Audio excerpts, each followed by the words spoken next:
Pues nos quedamos la vez pasada viendo justamente cómo definir el funcional asociado a una expresión while, bueno, a un comando while, porque no es expresión, y pues básicamente nos quedamos ahí como de, pues necesito que esto sea un punto fijo, y ahorita al menos en el semanal espero que se hayan dado cuenta que, pues, ok, les pedimos el punto fijo, pero eso es un ejercicio un poquito ambiguo, ¿no? Porque yo podría dar más de un punto fijo o incluso podría darse la situación de que no haya un punto fijo.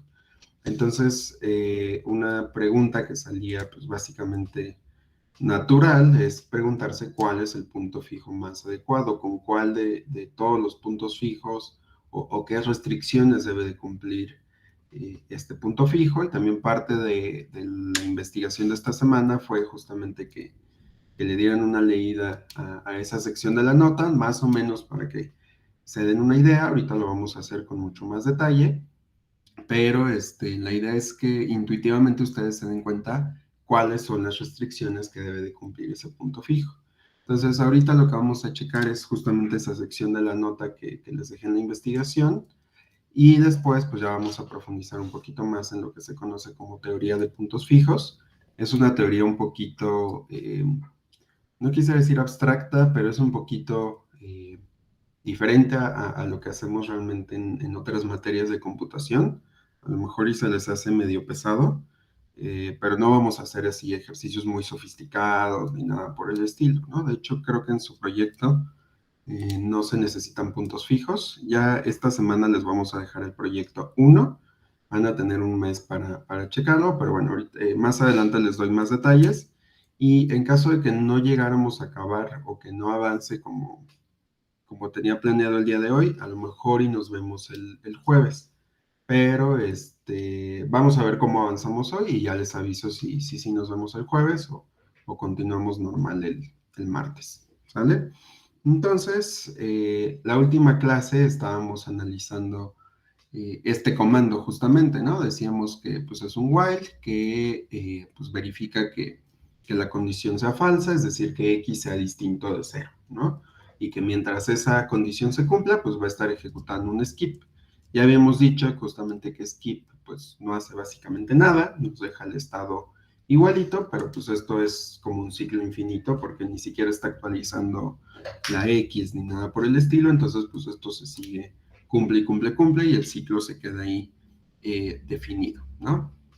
Entonces, pues de ahí más o menos cuando estuvimos viendo los funcionales que teníamos para una expresión, pues dijimos, pues mira, hay más o menos ahí, detectamos que había funcionales, ¿no? Que justamente tenían más de un punto fijo. Ahorita vamos a hacer un ejemplo de eso, pero también tenemos funcionales que no tienen un punto fijo, ¿no? Entonces, ¿cómo le hago para atacar ambos problemas o qué análisis tengo que hacer ahora sí para quedarme con el mejor punto fijo, ¿no? Entonces podríamos analizar nuevamente la función, perdón, el funcional gamma del ejemplo anterior, que déjenme ver si lo tengo por aquí. Esta presentación la hice semestre pasado y se me olvidó ponerles el ejercicio completo. Creo que es la nota, a ver, la nota 5. ¿O aquí está? Bueno, creo que, no, no, ok.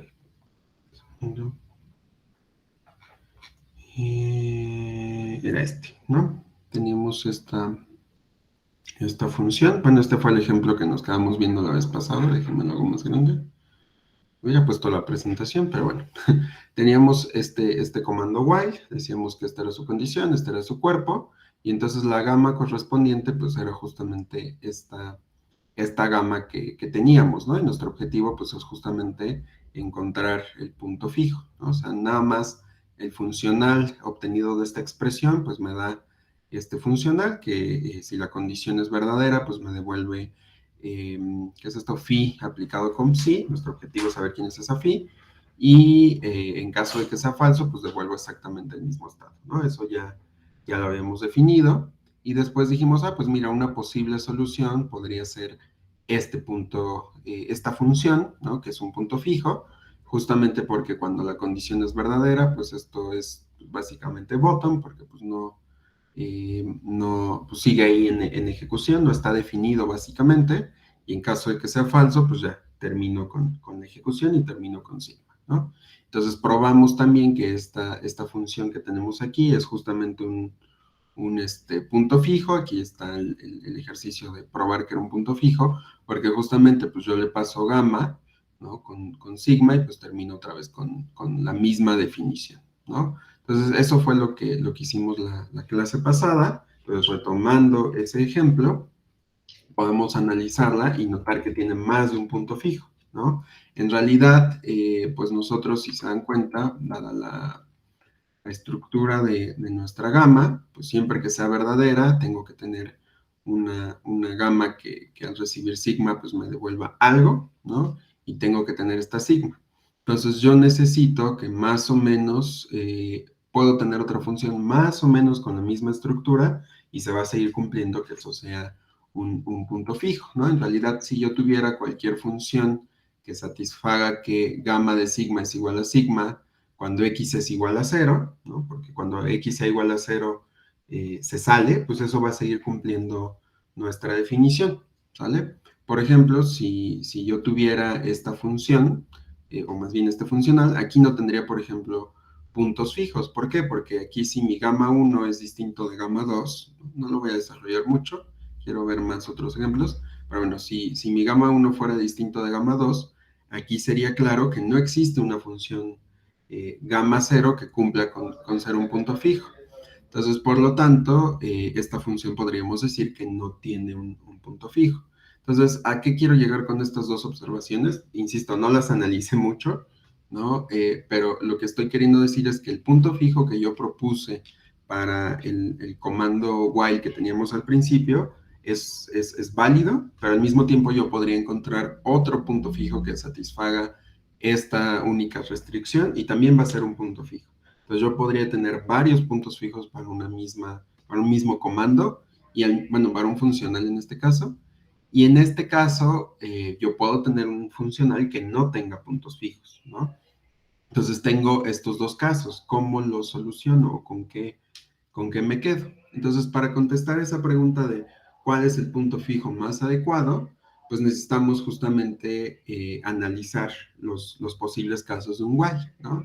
Entonces, yo sé que si tengo un while que tiene una condición y ejecuta un comando, puedo tener tres casos, ¿no?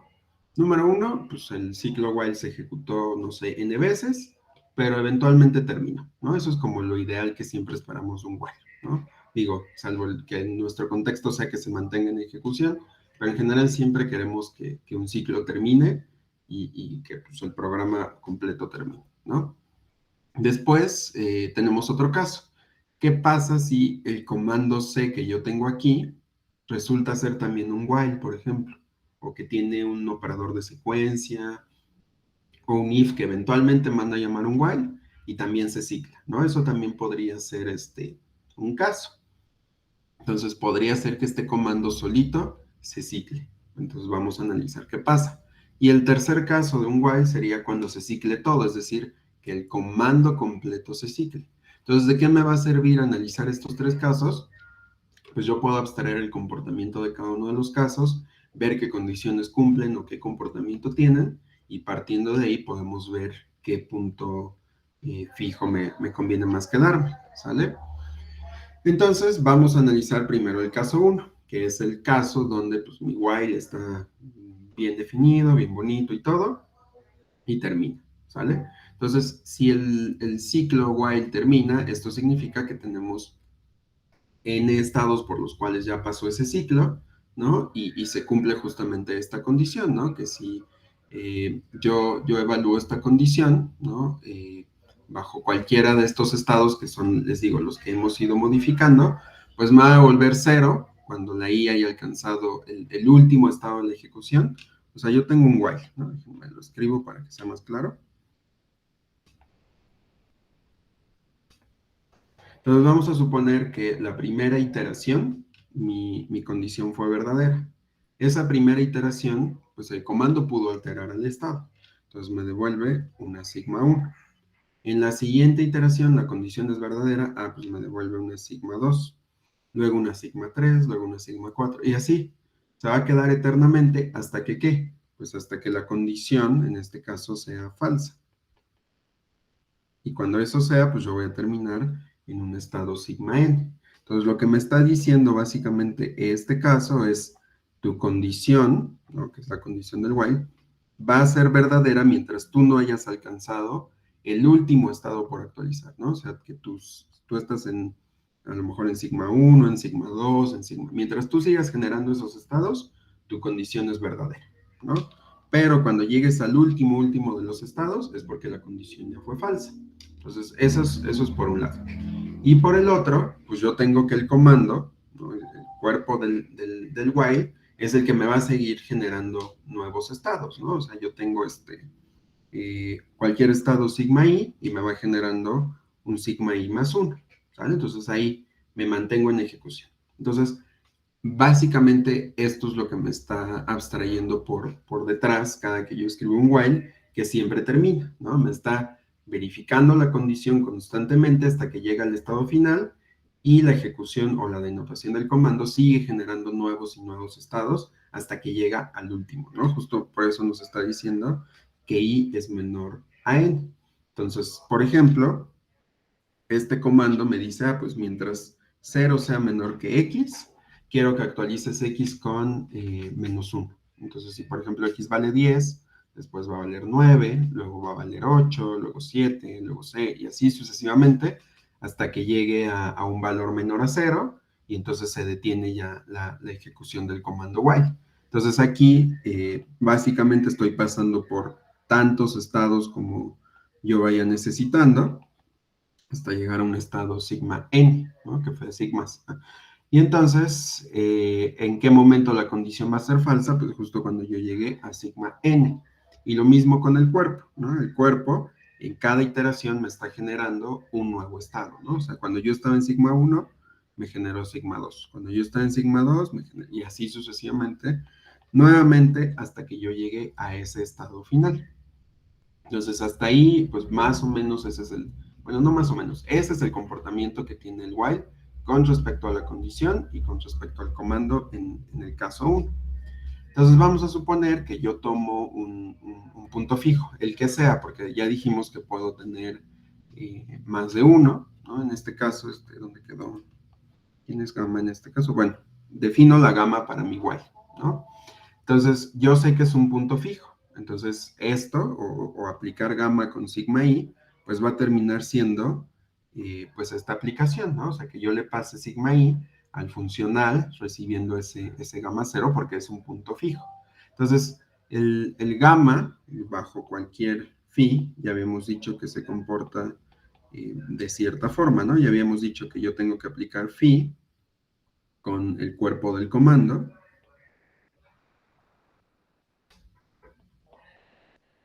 siempre y cuando la condición sea verdadera. Qué feo estoy escribiendo, perdón. Y que me va a devolver sigma. Bueno, aquí me falta la sigma. Siempre y cuando la condición sea falsa. Entonces, así definíamos a los funcionales. Entonces, si yo le paso un punto fijo, ¿qué es lo que va a pasar? Pues estas phis que yo tengo aquí se van a sustituir por el funcional que estoy recibiendo como argumento. Bueno, más bien la función que está recibiendo el funcional. Entonces, a final de cuentas, pues yo voy a tener algo de esta forma, ¿sí? Pero ahorita estoy generando, estoy trabajando con un sigma i, ¿sale? Entonces, mi primer caso es justamente cuando i sea menor a n. Entonces, ¿qué es lo que está pasando ahí? Pues principalmente lo que me está devolviendo nada más esta parte de aquí, me está devolviendo, pues sustituye mi phi por gamma 0, aquí tienes el cuerpo del comando o del while, y esto es cuando la condición sea verdadera. Cuando la condición sea falsa, pues esto va a devolver sigma i.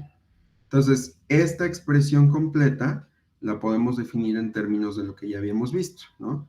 Cuando la condición o cuando el valor sea menor a n, tu condición siempre, siempre, siempre va a ser verdadera. Entonces, dado que la condición siempre, siempre, siempre va a ser verdadera, ¿Qué es lo que devuelve este funcional? Pues justamente se pasa a devolver esta expresión. Esto es gamma 0 con la ejecución del comando de sigma i. Pero ya habíamos dicho también que el sigma i se comporta de esta forma. Siempre me devuelve un sigma i más 1. Entonces, a final de cuentas, estoy obteniendo esto. Entonces, ¿qué estoy analizando en este caso? Pues justamente el caso donde yo todavía mantengo mi iteración y estoy viendo que justamente así se comporta mi punto fijo. No importa qué punto fijo sea, así se está comportando, ¿sale? Es decir, a final de cuentas lo que hizo fue procesarse ahora, pero con el estado siguiente. Y ahí puedo estar eternamente hasta que mi condición sea falsa. Entonces, el siguiente caso es cuando ya acabe de ejecutar, ¿no? O bueno, no el siguiente caso, el paso que falta de este caso es cuando ya llegué al último estado, ¿no? Entonces, ¿qué comportamiento tendría ahí el punto fijo con respecto al funcional? Pues justo vuelvo a hacer la misma construcción, vuelvo a hacer esta evaluación, pero aquí yo ya tengo que b vale 0. ¿Por qué vale 0? Porque i es igual a n. Y yo había dicho que cuando i fuera igual a n, es decir, ya llegué al último estado de ejecución, la condición es falsa. Entonces, en este caso, mi condición es falsa y voy a devolver sigma n, que es lo que tengo aquí. Entonces, en este caso que tenemos aquí, se cumple que cualquier punto fijo gamma 0 que yo tenga de un funcional va a satisfacer esto, ¿no? Que partiendo de un estado inicial, pues yo llego a un estado final. Eso es lo que me está diciendo, ¿no? Que mi ciclo termina siempre, ¿no? Siempre llega eventualmente a un valor. Pero bueno, ok, qué bonito este análisis, estamos viendo qué estados genera, estamos viendo cómo se comporta el funcional o cualquier punto fijo, pero realmente no me dijo nada nuevo a lo que ya sabía, ¿no? O sea, no estamos obteniendo ninguna característica importante que sobresalga de este tipo de comandos que nos ayuda a elegir al más adecuado. Entonces, pues bueno, a lo mejor y sirve como ejercicio para ver qué está pasando por detrás, pero no nos está diciendo gran cosa este comando. Entonces vamos a ver el segundo caso. Que si se acuerdan, habíamos dicho que el segundo caso es cuando el ciclo o el comando que tenemos se cicla localmente. Es decir, yo tengo un while donde este comando o el cuerpo causa un ciclo, ¿no?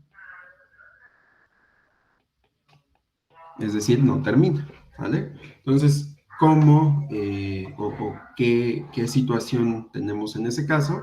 Pues vuelvo a tener otra vez n estados, por supuesto, pero aquí solo voy a tener un posible valor para mi condición, ¿no? Que sería el 1. También puedo tener un valor donde esto se vuelva a 0, pero aquí justamente el truco o lo que es importante es que si se dan cuenta aquí, yo estoy restringiendo a que esto sea menor o igual a n. ¿Qué significa que sea menor o igual a n? Que en el estado 1 la condición va a ser verdadera. En el estado 2 la condición va a ser verdadera. En el 3, en el 4, en el 5, en el 6. O sea, yo voy a hacer iteración, iteración, iteración y la condición se va a mantener verdadera. ¿Sale? Voy a llegar a la enésima iteración y mi condición va a seguir siendo verdadera. Ojo que la condición pues no cambia justamente porque el comando interno se quedó ahí ciclado, ¿no? O sea, la condición nunca cambió, o a lo mejor está cambiando, pero el estado nunca llega a terminar realmente. Y entonces, en este caso, el funcional, o más bien la denotación correspondiente del comando, pues me dice, mientras tus estados no lleguen al último, pues tú sigues generando y generando nuevos estados, que es más o menos como el comportamiento en el caso anterior, pero con la diferencia aquí que cuando yo llegue al último estado, pues eso no está definido. ¿Por qué no está definido? Pues porque el comando no termina, se mantiene en ejecución. Entonces, ejemplo, o un ejemplo de este tipo de programa, pues podría ser este que tenemos aquí, ¿no? Yo lo que estoy checando es que 0 sea menor o igual a x, y mientras se cumpla esa condición, yo quiero ejecutar el cuerpo. ¿Pero qué me dice el cuerpo? Me dice, si x es igual a 0, entonces ejecuta un while true, do skip. Y eso se va a quedar ahí eternamente ejecutándose, ¿no? A lo mejor y yo empiezo con x igual a 10, por decir algo, ¿no? Entonces la condición de mi if, que es la que tengo aquí, pues tal vez no sea verdadera en ese punto, y me devuelve aquí, pues x es igual a menos 1, ¿no? Entonces mi X ya vale 9, luego vale 8, luego 7, luego 6, luego 5, luego... Y hasta ahí se está comportando exactamente como en nuestro caso anterior. Pero ¿qué pasa cuando X vale 0? Ah, pues en lugar de ejecutarme en la parte del else, me va a ejecutar la parte del then, y este ciclo que yo tengo aquí, pues más bien esta instrucción o este comando que tengo aquí se cicla ahí eternamente, ¿no? Entonces cualquier X que no sea negativa, pues va a cumplir con ser de esta forma, donde vemos aparte que la condición sigue siendo verdadera constantemente, porque nunca actualiza el valor de X, y el cuerpo del comando, que en este caso es todo este if, pues sigue generando nuevos y nuevos y nuevos estados, y no, nunca termina, por lo tanto, pues, siempre es no definido, ¿sale? Entonces, estamos en ese caso. Ahora, vamos a ver cómo se comportaría un punto fijo y con su respectivo funcional en este caso. Entonces, tomo gamma 0, cualquier punto fijo de mi funcional gamma. Me muevo el mouse, ¿está? Y pues vamos a analizar otra vez los dos casos, cuando sea menor a n y cuando sea exactamente n. Entonces, en este caso, si se dan cuenta, pues cuando sea menor a n, pues es exactamente el mismo caso que teníamos hace ratito, ¿no? ¿Por qué? Porque pues yo le paso aquí gamma 0, otra vez si la condición es verdadera ejecuto esto, y si la condición es falsa ejecuto esto.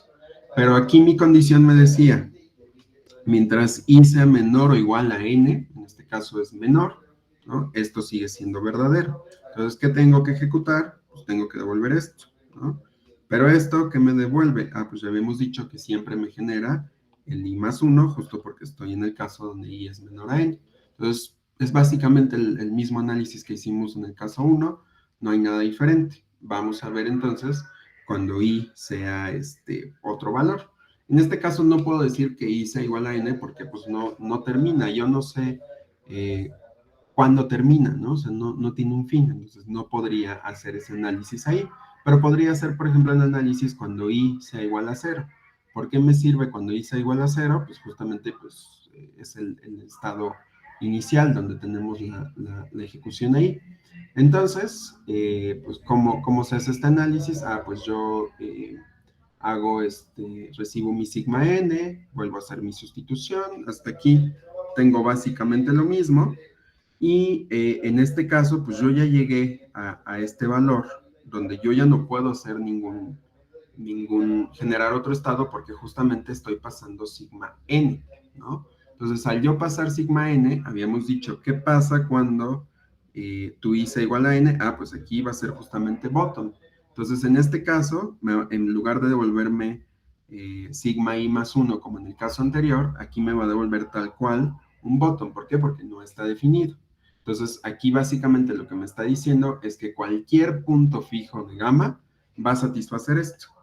¿Qué es lo que está satisfaciendo? Pues que justamente partiendo de un estado inicial, pues yo nunca llego a nada, entonces no está definido el comportamiento en este caso. Pero nuevamente, pues otra vez qué bonito el análisis, ya vimos cómo se comportan este tipo de comandos, pero tampoco estamos obteniendo como una característica general o una característica pues relevante que nos ayuda a decidir cuál punto fijo me quedo, ¿sale? Entonces vamos a analizar el caso 3. Esperemos que este caso, bueno, ustedes ya lo leyeron, entonces ya se saben los spoilers, pero entonces en el caso 3 puedo encontrar, sí, características que me ayuden a elegir el punto fijo. Entonces en este caso yo tengo también mi comando while, pero aquí todo el comando se cicla, ¿no? Aquí podría tener un while true, o podría tener el while de justamente el que teníamos al inicio, ¿no? Se cicla, ¿no?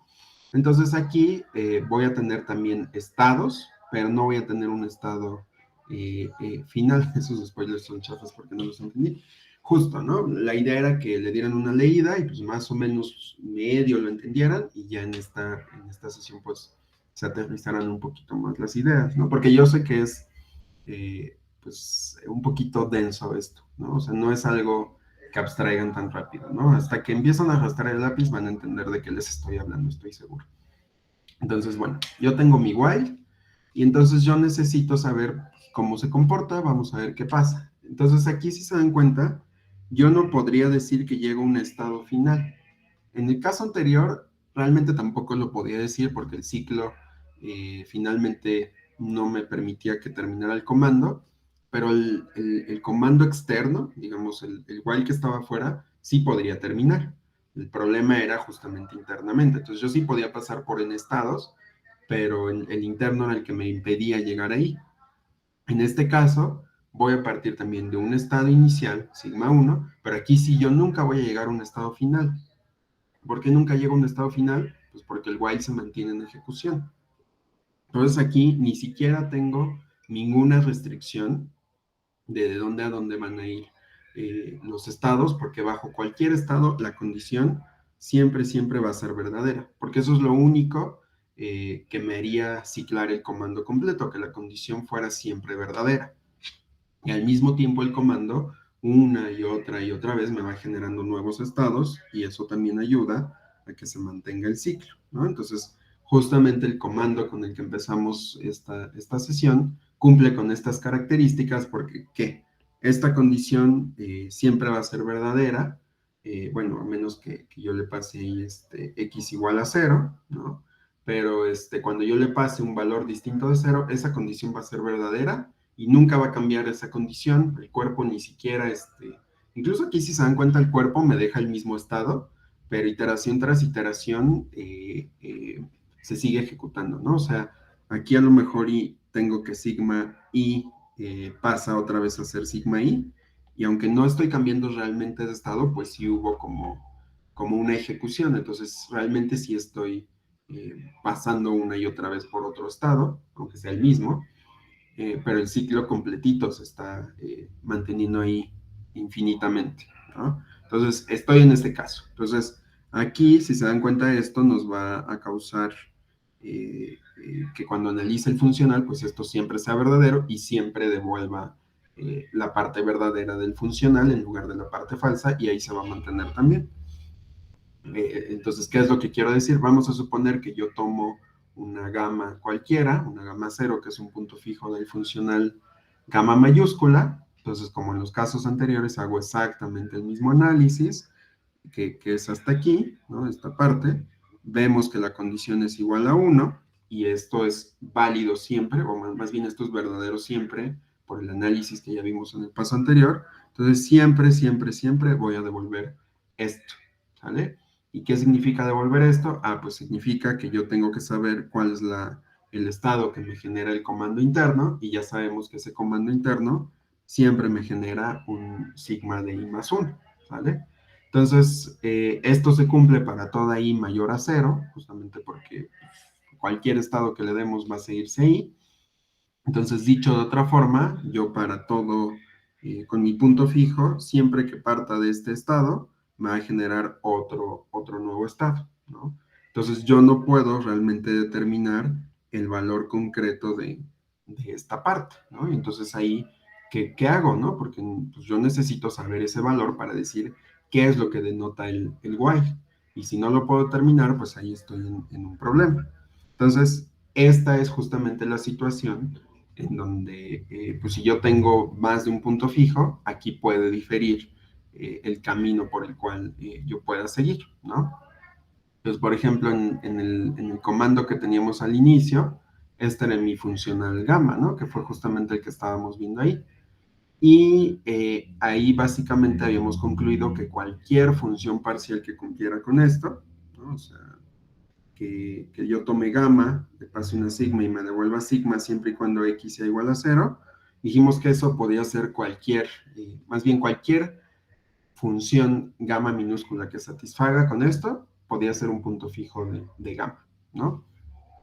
Entonces, ¿qué es lo que voy a hacer? Pues nuestra experiencia programando nos dice, ah, pues mira, si tú tienes este while, pues a lo mejor el funcional que tú estás buscando sería ¿no? Cuando la condición, y de hecho ya lo habíamos concluido la vez pasada, si mi condición es verdadera, pues devuelve bottom, ¿no? ¿Por qué bottom? Pues porque esto no está definido, se cicla. Pero si la condición es falsa, pues deja el estado tal cual.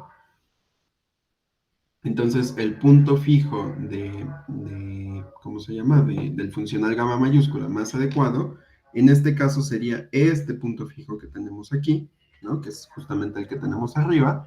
Y en este caso, o la propiedad que estamos encontrando con este análisis es justamente que gamma cero se distingue de cualquier otro punto fijo, ¿no?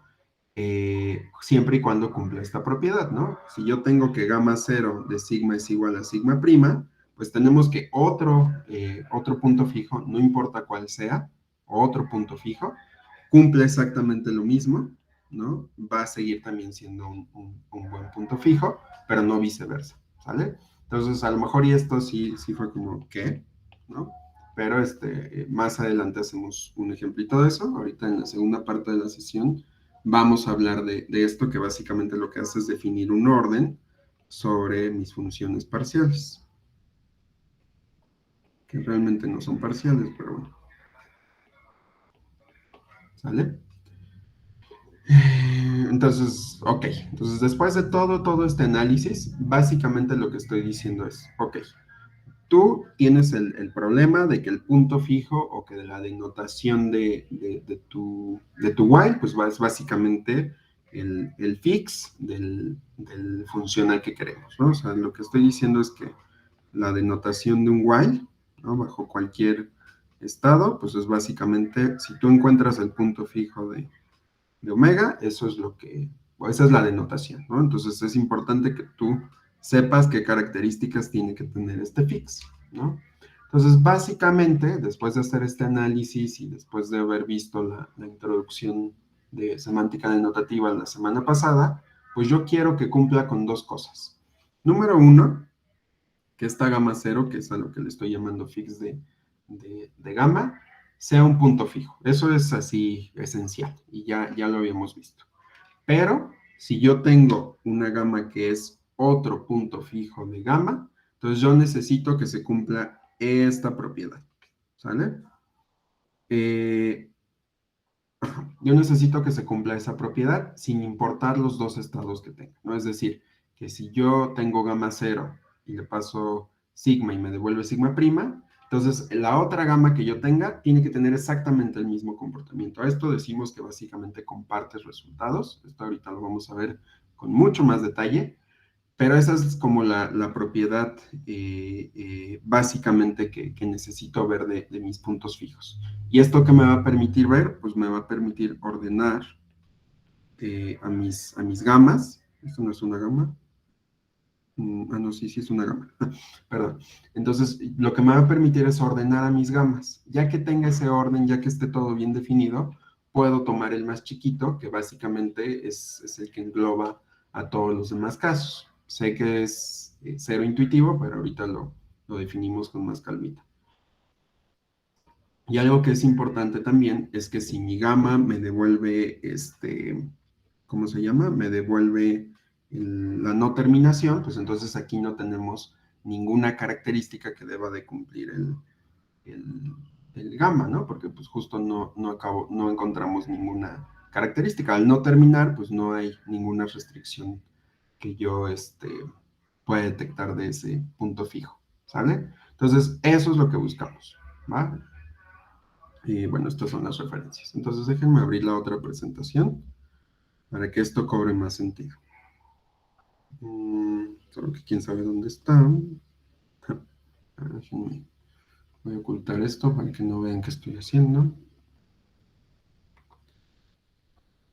A ver si están viendo qué estoy haciendo. No. Eh,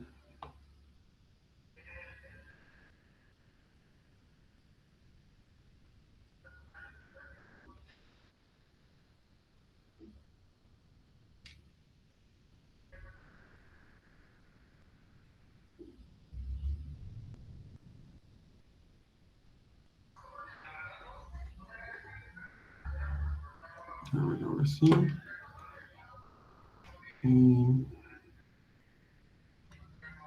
Importar.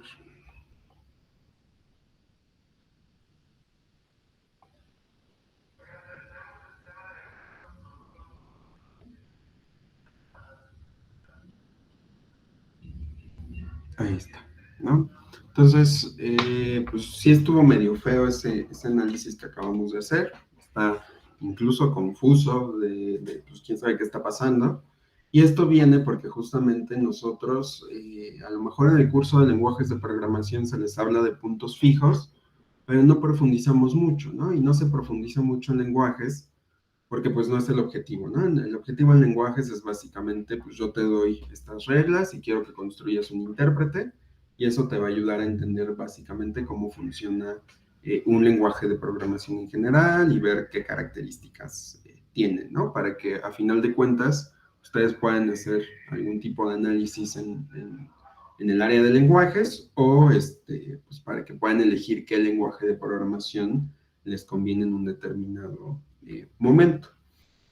Entonces, la teoría de puntos fijos, pues casi siempre la asociamos con estos temas de, ahorita lo estamos viendo con el while, que es básicamente tengo que repetir instrucciones, pero pues casi siempre sale más natural de la recursión, que a final de cuentas en un while estamos haciendo de cierta forma recursión. Entonces, siempre que yo tengo involucrada algún tipo de repetición, necesito hacer un análisis de los puntos fijos.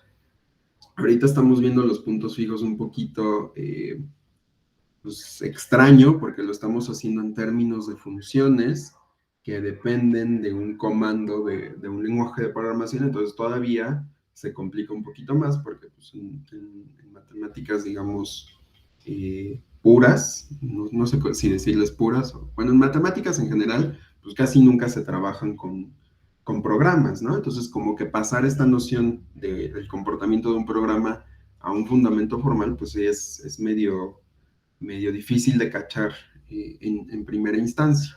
Entonces, para que queden mucho más claros estos conceptos, ya vimos cuál es la necesidad, que es encontrar el punto fijo, ya vimos más o menos qué características tiene que cumplir ese punto fijo, pero como que todavía nos falta un poquito más de background para entender bien qué está pasando con los puntos fijos. Entonces ahora vamos a ver justamente esta parte de lo que se conoce como la teoría de puntos fijos. Lo vamos a ver muy introductorio, porque pues, podríamos dar casi un curso o más de un curso de este tema, que es bastante interesante, pero solo vamos a ver, digamos, las nociones que se relacionan con nuestro problema de ahorita, para que vean cómo se aplican y, y espero que con eso quede más claro lo que acabo de explicar. Incluso creo que de este lado también es difícil como explicar estos temas porque se necesita que vayan abstrayendo todo conforme lo voy diciendo y sé que eso es difícil, ¿no? Entonces,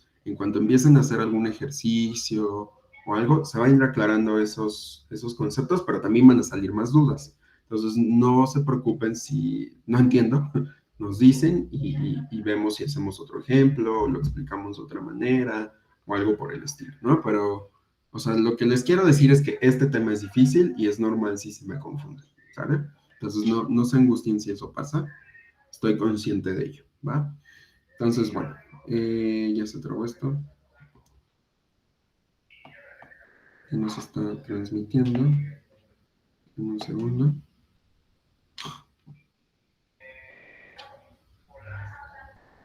A ver si me salgo.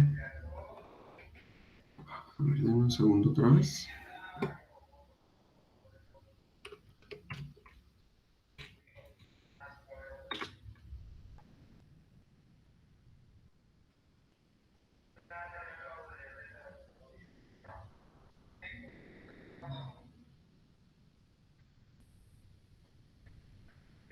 Ok, aquí está. Listo. Entonces, ok. Entonces, vamos a ver primero que nada, antes de ver pues, todos estos conceptos, definiciones, resultados y demás, vamos a platicar de la necesidad de orden. Entonces, nosotros empezamos la sesión de hoy diciendo, necesitamos un mecanismo que me permita describir el punto fijo de mis funcionales gamma. ¿Ah? Entonces, más que describir características que deben de cumplir, también necesito garantizar que existe ese punto fijo. Entonces necesito, número uno, garantizar que existe, pero también que si existe, pues me quede con el más adecuado. Entonces, ¿cómo voy a hacer esto? Pues vamos a hacer una formalización partiendo del hecho de que fix, ¿no? Puede ser un punto fijo, y es un punto fijo concreto, pero que ese punto fijo se puede comportar como otros puntos fijos. ¿Y a qué me refiero a que se puede comportar como otros puntos fijos? Pues a que a lo mejor yo le paso una entrada a ese punto fijo y me devuelve exactamente la misma salida que otro. Y le puedo cambiar de punto fijo, le paso una entrada y me devuelve los mismos resultados. No siempre se va a cumplir, pero de cierta forma están compartiendo resultados, ¿no? Entonces yo necesito saber cuál de todos esos puntos fijos pues abarca el mayor dominio posible, ¿no? O sea, si yo le doy una entrada y varios me van dejando como salidas parciales o van compartiendo resultados parcialmente, ¿cuál de todos esos abarca la mayor cantidad de casos posibles? ¿Sale? Entonces lo que necesito hacer en este caso pues es justamente definir un orden sobre funciones parciales. Entonces, ese orden va a estar determinado en los resultados que compartan, ¿no? Entonces, así yo puedo decir si una función es más chiquita que otra o viceversa, si una función es más grande que otra, ¿sale? Entonces, vamos a definir este orden, lo voy a denotar con este símbolo, que es básicamente como el del subconjunto, pero cuadrado. Y vamos a decir básicamente que una función parcial, que le llamamos gamma 1, es más chiquita que gamma 2 cuando gamma 1 comparta sus resultados con la función parcial gamma 2. En este sentido, que si se acuerdan es lo que concluimos ahorita en la presentación anterior. Dicho de otra forma, si yo tengo gamma 1 y tomo un estado sigma y me devuelve sigma prima, entonces gamma 2 hace exactamente lo mismo, sin importar qué estados sigma y sigma prima me defina, ¿no? Y en este caso vamos a restringir, por supuesto, a que estos estados no sean el indefinido para evitar ahí situaciones medio extrañas, que ahorita que definamos el elemento más pequeño de un punto fijo, va a cobrar sentido porque no queremos que sea igual a voto, ¿sale? Ahorita eh, enfóquense más bien en entender qué es lo que significa esto. Entonces, para entender eso, vamos a hacer un ejemplo, ¿sale? Entonces, en este ejemplo, si se dan cuenta, yo tengo 4 funciones parciales, ¿no? Esas 4 funciones parciales que yo estoy definiendo, pues tienen comportamientos medio similares, ¿no? Pero yo necesito encontrar el orden de esas funciones.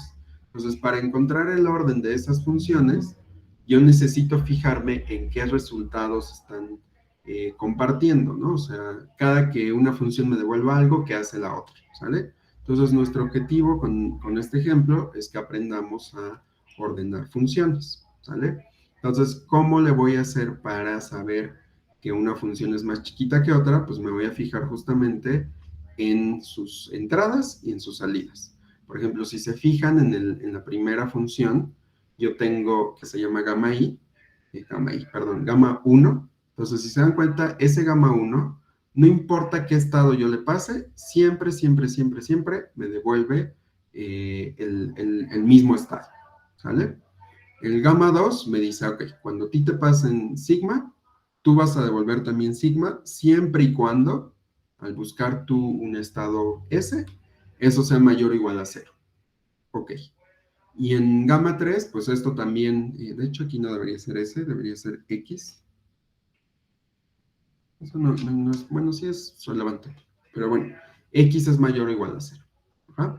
Y por el otro lado, cuando esta propiedad no se cumpla, es decir, que la X que yo busque en esta sigma no sea mayor o igual, es decir, que sea menor, pues voy a decir que es indefinido. Que igual representa, quién sabe, pero así está definido. El gamma 3, ¿qué es lo que hace? Pues es exactamente lo mismo, pero esto solo me va a devolver sigma cuando la X que yo esté definiendo sea exactamente igual a 0. Y en otro caso, pues me devuelve exactamente el mismo voto. Y el último que tenemos es el gamma 4. Este gamma 4 me va a devolver sigma, pero cuando el valor sea menor o igual. Entonces yo quiero definir un orden. Entonces me voy a fijar en los estados que comparten, ¿sale? Entonces, por ejemplo, ¿qué puedo decir de gamma 1 con respecto a gamma 1? Lo voy a ir anotando aquí. Vamos a comparar gamma 1 con respecto a gamma 1. Entonces, ¿qué me decía la propiedad? Me decía la propiedad, déjenme la vuelvo a poner para que la recordemos. Ah, ya me pasé. Me dice, tú toma tu gamma le pasas un estado y si te devuelve otro estado sigma prima, la otra tiene que hacer exactamente lo mismo, ¿no? Entonces, ¿qué me dice esto? Pues gamma 1 bajo sigma. ¿Qué me devuelve gamma 1 bajo sigma? Pues me fijo. Bajo sigma, pues devuelve sigma. Ok. ¿Esto es verdadero? Pues sí, ¿no? Entonces, ¿qué es lo que debería de pasar del otro lado? Pues tengo que hacer lo mismo, pero aquí estoy comparando la misma función parcial. Por lo tanto, gamma 1 en sigma es igual a sigma. Esto se cumple, ¿no? Entonces, ¿qué puedo decir? Pues que gamma 1 con respecto a sí misma, pues es más chiquita o es igual, ¿sale? Entonces, ahorita vamos a definir qué propiedades tiene esta relación y aparte es un tipo de relación muy importante, pero en este sentido, pues gamma 1 se relaciona consigo mismo. Eso es lo que podría decir. ¿Qué puedo decir ahora de gamma 1 con respecto a gamma 2? Pues vamos a analizarlo. Entonces, vamos a suponer que estoy analizando gamma 2. ¿Bajo qué condiciones gamma 2 devuelve sigma? Pues siempre que x sea mayor o igual a cero, ¿no? Y siempre que x sea mayor o igual a cero, pues gamma 1 también va a devolver sigma, ¿sale? Entonces, siempre que gamma 2 devuelve sigma, gamma 1 también devuelve sigma. Ok. Ahora, ¿qué pasa cuando x sea menor a cero? Pues aquí devuelvo bottom. Por ese estado ya no me interesa porque cuando gamma 2 devuelve bottom, gamma 1 no devuelve bottom. Entonces, ese valor ya no me está interesando.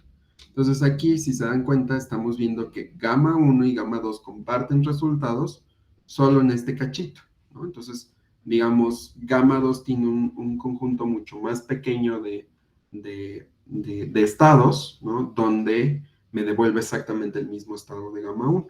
Entonces, bajo ese supuesto, pues yo voy a decir que en este caso gamma 2 es más chiquito que gamma 1 otra vez, porque gamma 2, de cierta forma lo puedo ver como que gamma 1 es más general que gamma 2, ¿no? O sea, me va a devolver sigma bajo más estados que el otro, ¿no? Y ahora, ¿qué puedo decir de gamma 2 con respecto a gamma 2? Pues exactamente lo mismo. Siempre una función se relaciona consigo misma, ¿no? Entonces, ok, gamma 2 también se relaciona consigo misma. Y ahora, ¿qué puedo decir de gamma 3 con respecto a gamma 1? ¿Cuál es más chiquita que otra? ¿Alguien me podría decir? O ya no me están siguiendo.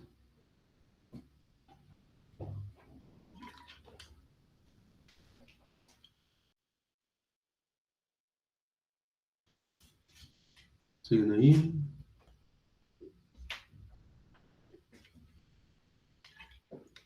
¿No siguen ahí? Ok. Entonces, estoy diciendo ahora, lo voy a repetir para que quede más claro. Yo estoy viendo a gamma 1. ¿Ja? Entonces, cada que yo le paso una sigma, por ejemplo, vamos a suponer que tengo sigma de x igual a 1 y sigma de y igual a, no, bueno, sí, igual a 2.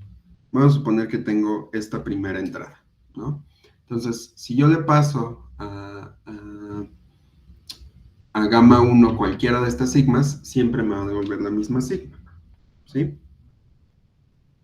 O sea, si le paso esta sigma que estoy definiendo aquí, pues me va a devolver exactamente la misma función que hace esto. Pero, bueno, de hecho le voy a cambiar. Vamos a definir otro acá.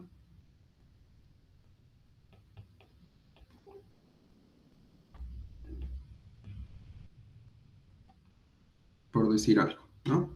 Entonces, gamma 1, vamos a llamarle esto sigma 1, y esto sigma 2. Entonces, si yo a gamma 1 le paso sigma 1, ¿no? Que es este estado, pues no me pide ninguna restricción. Siempre está haciendo lo mismo, ¿no? Entonces me va a devolver la misma gamma 1. Si yo le paso sigma 2, dije gamma, sigma, si yo le paso sigma 2, pues tampoco hay ninguna restricción. Me va a devolver exactamente lo mismo. Pero vamos a hacer ahora el mismo análisis con gamma 2. A gamma 2 le paso sigma 1. ¿Qué me pide o qué restricciones tiene? Me dice, vas a devolver el mismo estado o la misma función siempre y cuando aplicándola con x, esto sea mayor o igual a cero. Entonces me fijo, aplico con x, ¿esto que me da 1, y 1 es mayor o igual a cero. Por lo tanto, con sigma 1 me devuelve exactamente sigma 1. Entonces hasta aquí se van pareciendo mis funciones. Voy a probar ahora con sigma 2. Vuelvo a checar la misma restricción. ¿El valor de x es mayor o igual a cero? No, porque aquí es menos 1. Entonces, como aquí no es mayor, pues me va a devolver indefinido, ¿no? O voto. Entonces, aquí ya no se parecen. Entonces, siempre que mi función gamma 1 reciba un estado, me tiene que devolver el mismo estado la gamma 2. Pero aquí no se cumple, si se dan cuenta, ¿no? O sea, yo no podría decir que gamma... Ay, perdón. Yo no podría decir que gamma 1 es más chiquito que gamma 2 porque no está cumpliendo con la propiedad que estamos diciendo. Dijimos, siempre que la primera función reciba un estado y me devuelva otro estado, la segunda función tiene que tener el mismo comportamiento. Y en este caso, eso no pasó, porque ya dimos un contraejemplo. Vamos a ver ahora el caso al revés. ¿Qué casos me devolverían verdadero con gamma 2? Vamos a definir otro sigma aquí.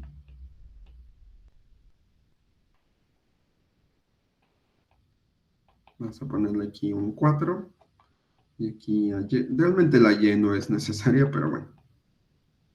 Entonces tengo esta sigma 3, ¿no? Entonces vamos a hacer exactamente el mismo análisis. Pero ahora voy a empezar con gamma 2. Entonces, ¿qué me dice gamma 2? Me dice, ok, gamma 2. Vamos a aplicarle sigma 1. Entonces, con sigma 1, ¿qué me devuelve? Ah, pues me va a devolver, ya no se ve, ok, ahí está. Me va a devolver exactamente la misma sigma 1. Con sigma 2 ya vimos que me devuelve indefinido, entonces todos los que sean indefinido ahorita no los voy a tomar en cuenta, ¿no? Luego con gamma 2, perdón, con gamma 3, sigma 3, me devuelve sigma 3 otra vez. Y si yo en general le paso cualquier estado que cumpla con esto, siempre me va a devolver el mismo estado. Ahora, ¿qué pasa con gamma 1 en esos estados? Ah, pues con sigma 1 devuelvo sigma 1 porque no hay restricciones. Con sigma 2, sigma 3, perdón, devuelvo sigma 3. Entonces, lo que estoy básicamente viendo es que todos los casos de gamma 2 donde esto se cumple, ¿ah? Son igualitos a los de gamma 1. Entonces, en esos casos particulares, siempre que gamma 2 devuelve sigma, gamma 1 también devuelve sigma. Entonces, debido a ese comportamiento, yo digo que gamma 2 es más chiquito que gamma 1. ¿Sí? Entonces, siempre que una función comparta sus resultados completos con otra función, decimos que es más chiquito que, bueno, no completos, digamos, por ejemplo, aquí hay casos donde devuelvo indefinido, pero siempre que esta función devuelve un estado, la otra también lo devuelve, ¿sale? Entonces, bajo ciertos estados, si se cumple la propiedad, entonces es más chiquito que el otro, ¿va? Vamos a ver ahora el análisis con gamma 3. Si se dan cuenta, es exactamente lo mismo con respecto a gamma 1. ¿Por qué? Porque solo en los casos donde esto sea cero, van a ser iguales a los de gamma 1. Entonces, gamma 3 también es más chiquito que gamma 1, ¿sí? Pero ¿cómo es gamma 3 con respecto a gamma 2, por ejemplo? ¿No? En gamma 3, pues estamos viendo también que solo un conjunto muy pequeñito, o sea, solo cuando sean iguales, van a compartir resultados. Si fueran mayores, ahí ya no compartirían resultados. Si fueran menores, tampoco. Pero entonces ahí, pues nuevamente estamos viendo que gamma 3 en este caso sería más chiquito que gamma 2, porque aquí solo comparten resultados cuando sean iguales a cero. Y esta tiene muchos más valores, que son los que sean mayores. Entonces, gamma 2 es más chiquito no, perdón, gamma 3 es más chiquito que gamma 2. Y luego, ¿cuál sería el otro caso? Pues ya habíamos dicho también que consigo mismo siempre se cumple. Y ahora vamos a comparar el de gamma 4. Gamma 4, pues es exactamente lo mismo con gamma 1, si se dan cuenta. Mientras gamma 1 siempre devuelve sigma, no importa con qué estados, pues gamma 4 los tienes restringidos, entonces gamma 4 también es más chiquito que gamma 1.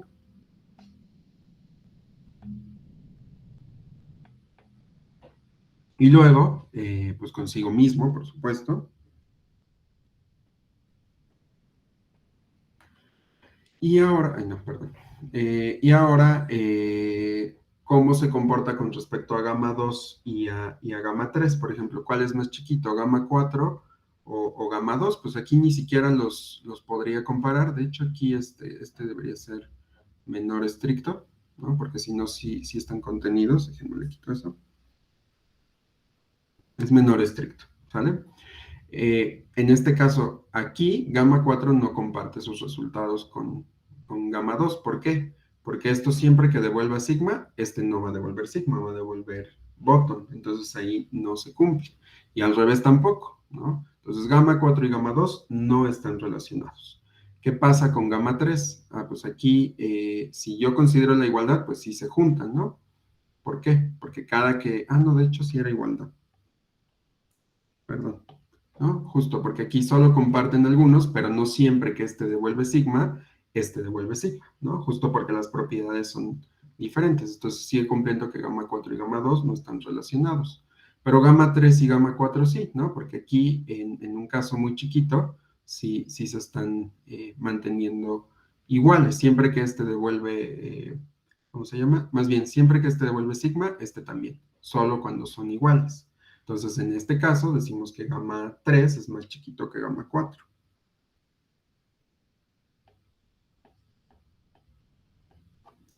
Y creo que ya tenemos todos, ¿no? A ver, déjenme ver. Gamma 1 con gamma 1, gamma 2 con gamma 2, con 3 con 3.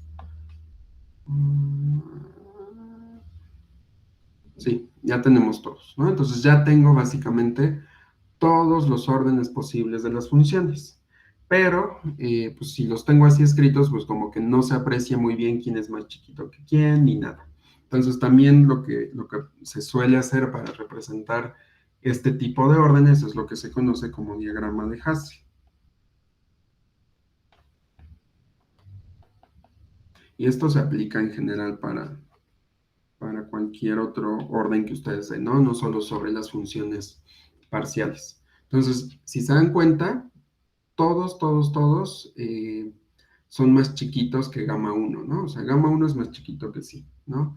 Gamma 2 es más chiquito que gamma 1. Gamma 3 es más chiquito que gamma 1 también. Gamma 4 es más chiquito que gamma 1. Entonces, ¿esto qué nos está diciendo? Pues que gamma 1 es más grande que todos. Entonces, en un diagrama de Hasse siempre pongo el elemento más grande al principio. Y luego, ¿quién será el elemento más chiquito? ¿Quién es más pequeño que todos? Pues si se dan cuenta, gamma 3 es más chiquito que gamma 1, gamma 3 es más chiquito que gamma 2, gamma 3 es más chiquito que sí mismo, pero también es más chiquito que gamma 4. Entonces, hasta abajo vamos a poner a gamma 3. Y luego, ¿qué me falta? Pues las relaciones que hay. Por ejemplo, gamma 1, ¿cómo es con respecto a gamma 2? Pues estoy viendo que gamma 2 es más chiquito que gamma 1, entonces lo puedo poner abajo de gamma 1 y los conecto con un arco, ¿no? Después veo gamma 3, ¿cómo es con respecto a gamma 1? Pues es más chiquito, ¿no? Entonces aquí podría poner aquí también un arco, ahorita lo voy a quitar y les explico por qué. ¿Cómo es gamma 4? Pues también es más chiquito, entonces aquí podría poner gamma 4. ¿Cómo es gamma 2 con respecto a gamma 3? Pues es más chiquito, entonces los unimos. ¿Cómo es gamma 4 con respecto a gamma 3? Pues también es más chiquito. Y de gamma 2 y de gamma 4 yo no puedo decir nada porque pues, ya vimos que no había ninguna relación.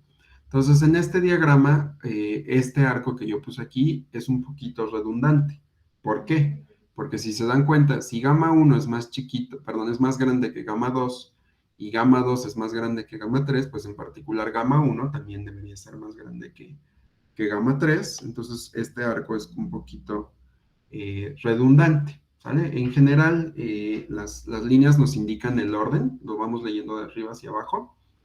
o de abajo hacia arriba, como ustedes prefieran, pero no es necesario colocar todas las líneas porque se pueden inferir algunos casos, ¿no? También esto es justamente por el tipo de relación que tenemos con la relación que acabamos de definir, y el conjunto que me genera la relación, pues cumple propiedades que nos ayudan a hacer esto.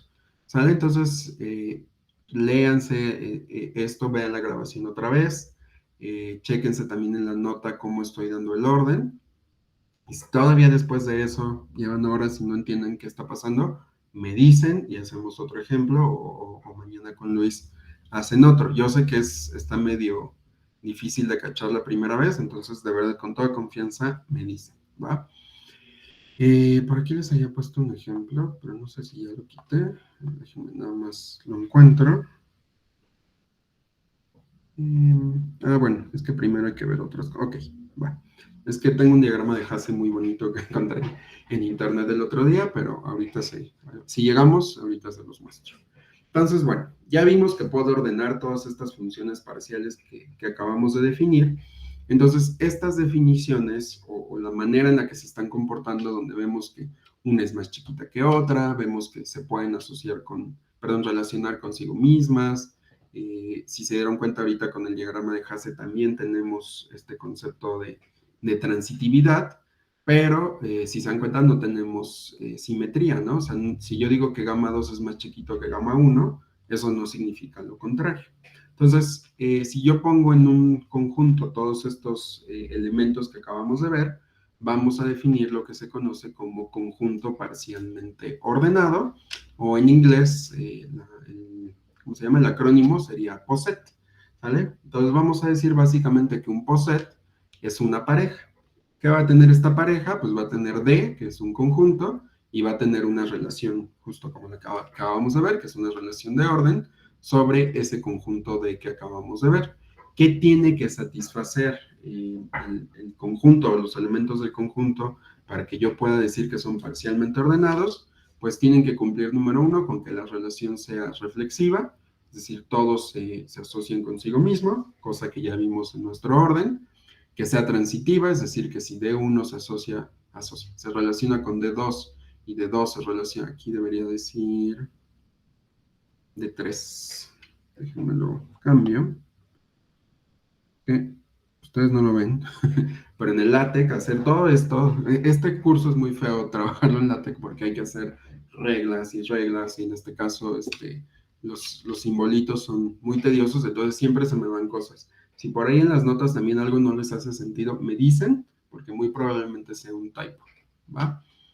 Entonces, bueno, me dice si D1 está relacionado con D2 y D2 está relacionado con D3, entonces D1 está relacionado con D3, ¿no? Que es la transitividad que conocemos de toda la vida, y la antisimetría pues es justamente lo mismo, ¿no? O sea, si tú tienes que D1 está relacionado con D2 y D2 está relacionado con D1, pues entonces eso significa que D1 es igual a D2, ¿no? O sea, no es que sean diferentes, sino que estamos relacionando exactamente lo mismo. Y a eso, igual que algo que conocemos de toda la vida, es antisimetría, ¿vale? Entonces, eso es un POSET.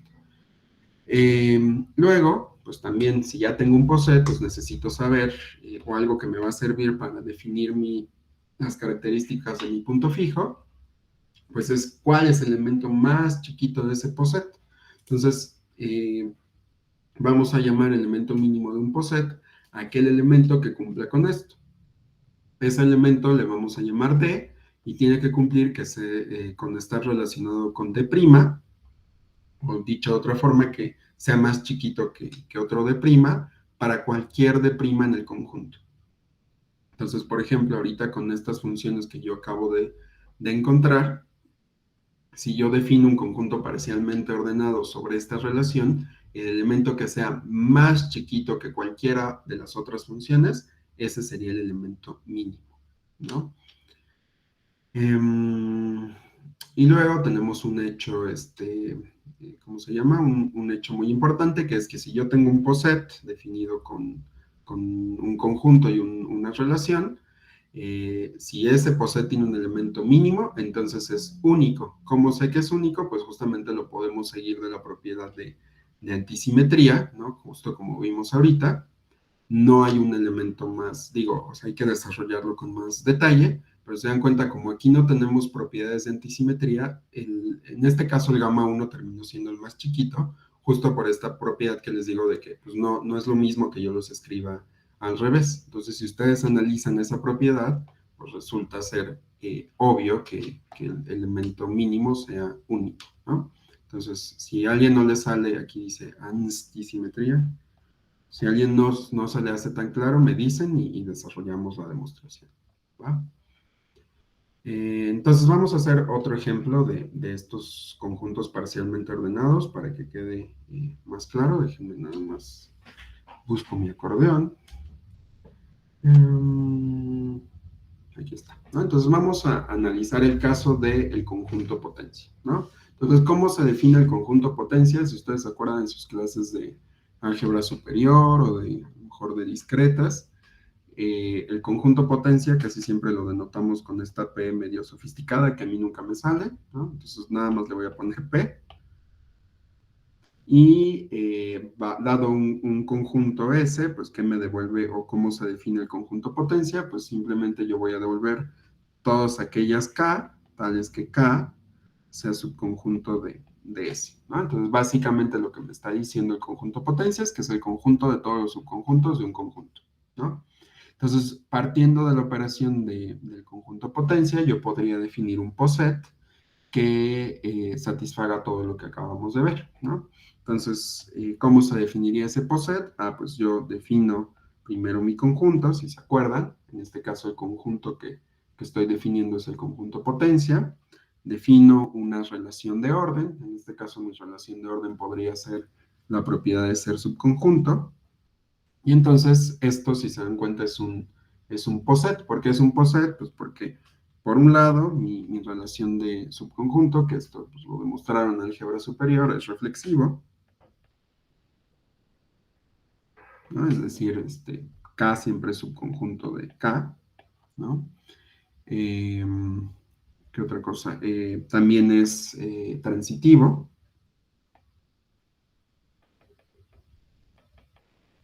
Si yo tengo que K1 es subconjunto de K2 y que K2 es subconjunto de K3, entonces K1 es subconjunto de K3, ¿no? Eso se cumple.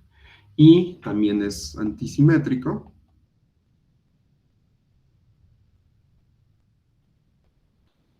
porque pues no es lo mismo. O sea, yo no puedo decir que si K1 es subconjunto de K2, pues necesariamente K2 va a ser subconjunto de K1. Entonces, la única forma en la que yo puedo decir eso pues es que sean iguales, ¿no? ¿Sí? Entonces, esto es un poset justamente por eso, ¿no? Entonces, si esto es un poset, yo puedo establecer un orden sobre mis elementos y aparte puedo encontrar el elemento más pequeñito, ¿vale? Entonces, por ejemplo, vamos a suponer que yo tengo el conjunto S, que tiene a los elementos A, B, C, ¿no? Entonces, yo podría dar un orden de los elementos utilizando un diagrama de Hasse. Entonces, de este conjunto que yo tengo, el conjunto potencia, ¿cómo se construye? Pues el conjunto potencia de S, pues me va a traer justamente el conjunto completo, ¿no? Me va a traer a los subconjuntos de tamaño 2, que sería AB, AC, ¿no? BC, me va a traer a los de tamaño 1, que sería A, B, C, y por supuesto sabemos que el conjunto vacío siempre es subconjunto de cualquier conjunto, entonces ahí está. Entonces, ¿cómo podría dar? Déjenme ver si lo tengo aquí. No. ¿Cómo podría dar el orden de estos subconjuntos? Pues lo podríamos poner con este diagrama de Hasse. Déjenme lo paso para acá. Aquí está mi acordeón. ¿Dónde está? Entonces yo podría tener este diagrama de Hasse, ¿no? Donde tengo los tres elementos de mi conjunto, ¿no? Que es este conjunto, y habíamos, ahorita que construimos el conjunto potencia, vemos que el elemento más grande es este, ¿no? El elemento más chiquito es el vacío. Entonces, en este diagrama de Hasse que les estoy mostrando, el elemento más grande está aquí arriba y el elemento más chiquito está acá abajo, ¿no? Los elementos o los conjuntos de cardinalidad 2 son más chiquitos que los de cardinalidad 3, a su vez también son más chiquitos los de cardinalidad 1 que los de cardinalidad 2, y así sucesivamente, ¿no? Entonces, aquí hasta el final queda el vacío, que justamente es el elemento mínimo de mi conjunto, ¿vale? Entonces, esto es, otra vez, es un poset, puedo ordenar los elementos y aparte tiene un elemento mínimo que es único, como ya habíamos visto por el hecho anterior.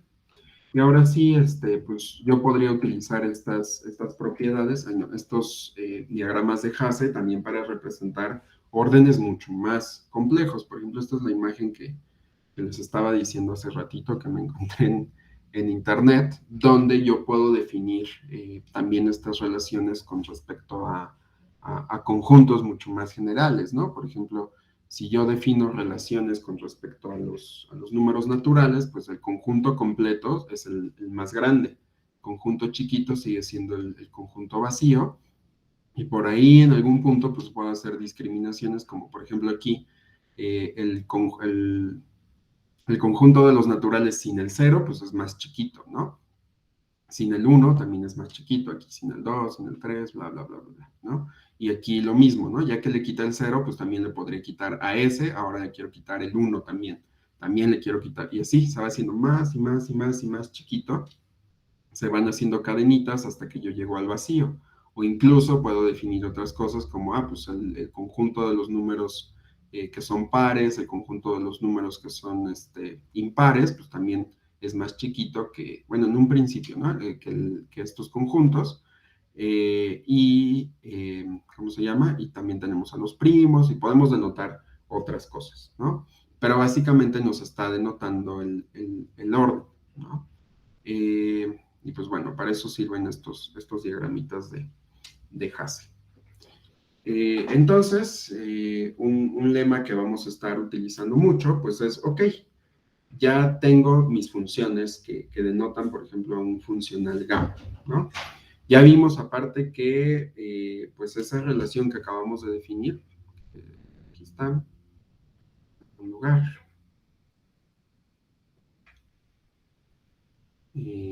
esta relación que estoy definiendo, no lo hemos probado realmente, pero ahorita con el ejemplo que estuvimos viendo, vimos que es reflexiva, vimos que es transitiva y vimos que es antisimétrica, ¿no? Entonces, si está cumpliendo esas tres cosas, pues ya vemos que si yo meto en un conjunto todas esas funciones, pues eso me está armando un poset, ¿no? Entonces, al armar un poset, pues tengo que tener un elemento mínimo. ¿Cuál será en este caso el elemento mínimo? Pues lo vamos a definir como esta función. ¿Cuál es esta función? Pues es la función que sin importar cualquier estado, pues no está definida, ¿no? Aquí viene la demostración de que esta función es el elemento más chiquito. Ya se me está acabando el tiempo de la clase, entonces la vemos con más calma la próxima clase. Y lo importante que quiero que quede claro es que esta función es el elemento mínimo del poset conformado por todas estas funciones que tenemos, ¿va? Órdenes. Ok.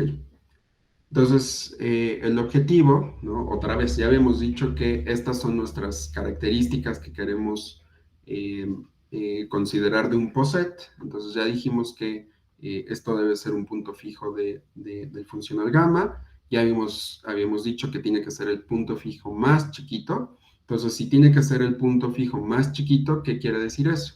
Que si yo tomo una gamma y se la aplico a mi funcional y me devuelve gamma, entonces, el punto fijo de mi gamma tiene que ser más chiquito que esta gamma, ¿no? Entonces, básicamente lo que estoy diciendo es que quiero encontrar el mínimo punto fijo, ¿sale?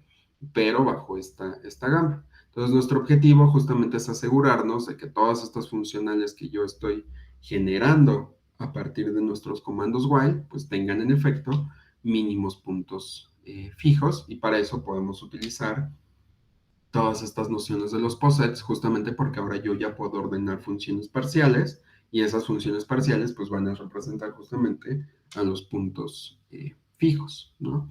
Entonces, lo siguiente, que sería ver la parte de continuidad, no estoy todavía seguro si lo vamos a ver el jueves. Déjenme ver más o menos cuánto es. Si es poquito, no, no, si es mucho. Y aparte ya fue mucha información. Mm, Ok, lo voy a pensar y les mando un mensajito al rato para saber si va a haber clase el jueves. Yo creo que no, pero les confirmo en un ratito, ¿sale? Entonces, hasta aquí, ¿alguien tiene alguna duda?